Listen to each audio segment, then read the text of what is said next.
হরে কৃষ্ণ ভক্তগণ, আজ বলবো নৃসিংহ চোদ্দশীতে যে কাজগুলি আপনারা ভুলেও করবেন না, সেই কাজগুলি সম্বন্ধে আজ আলোচনা করব। তাই ভিডিওটিকে শেষ পর্যন্ত দেখার চেষ্টা করুন।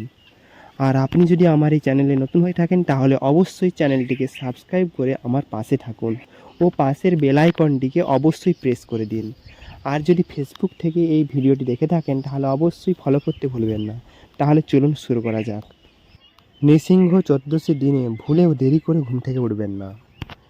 নৃসিংহ চোদ্দশীর আগের দিন থেকে চতুর্দশীর পরের দিন পর্যন্ত আমিষ আহার করবেন না। নৃসিংহ চোদ্দশীর দিন ভুলেও গরিব অসহায় মানুষকে গৃহের দরজা থেকে ফিরিয়ে দিবেন না, এতে মা লক্ষ্মী অসন্তুষ্ট হন। নৃসিংহ চোদ্দশীর দিন কোনোভাবেই উপোস ভাঙবেন না। নির্জলা উপোস না করতে পারলে সন্ধ্যা পর্যন্ত উপোস করে অভিষেকের পর অনুকল্প প্রসাদ পাবেন।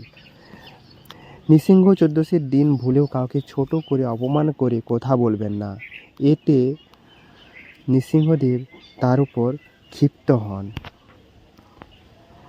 এই দিন মিথ্যা কথা বলা একেবারেই নিষেধ।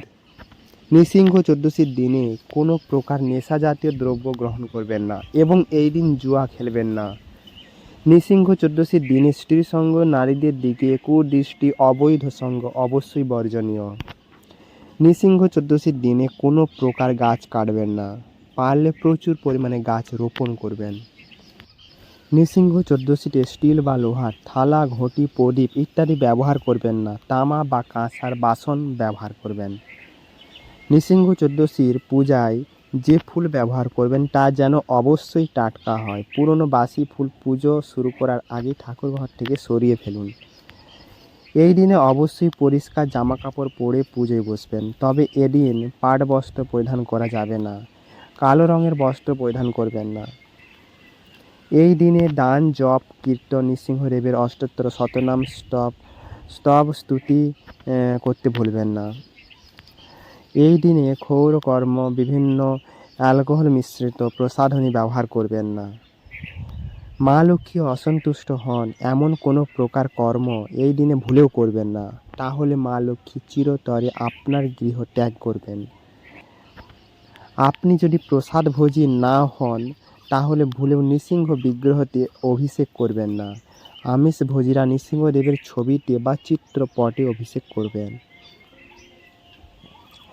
নৃসিংহ চোদ্দশীর দিনে যাকে প্রসাদ দিবেন তার মধ্যে মনে করে তুলসী। নৃসিংহ চোদ্দশীর দিনে গোমাতাকে খাওয়াতে ভুলবেন না। এই দিনে বাজার থেকে ফলমূল, তাজা ঘাস, সবজি গোমাতাকে খাওয়ালে ভগবান অত্যন্ত প্রসন্ন হন। নৃসিংহ চোদ্দশীর দিনে ঘরের আসনে একটি প্রদীপ জ্বালিয়ে রাখবেন। খেয়াল করবেন এই প্রদীপ যেন সন্ধ্যায় নিভে না যায়। নৃসিংহ চোদ্দশীতে অবশ্যই ভগবান নৃসিংহদেবকে তার প্রিয় পানীয় পানকাম দিতে ভুলবেন না। ভিডিওটিকে শেষ পর্যন্ত দেখার জন্য অনেক অনেক ধন্যবাদ। আপনারা ভালো থাকুন, সুস্থ থাকুন। হরে কৃষ্ণ, রাধা রাধা।